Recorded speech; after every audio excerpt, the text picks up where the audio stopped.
আরাম করো। চিকিৎসা বিজ্ঞান বলে রাত্রে খাওয়ার পরে একটু হাঁটাহাঁটি করো। নবী রাহমাতুল লিল আলামিন বলে রাত্রে খাওয়ার পরে সাথে সাথে শুয়ে যেও না, একটু হাঁটা চলা করো, একটু হাঁটা চলা করো, একটু হাঁটা চলা করো।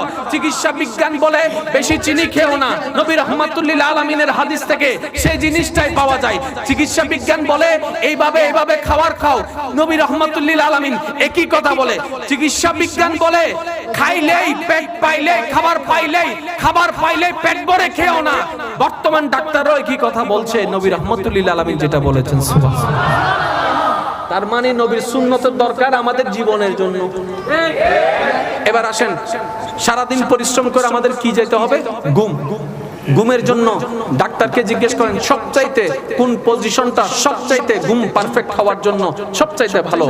চিকিৎসা বিজ্ঞান বলবে ডান কাত হয়ে ঘুমাও। আর একটু জোরে।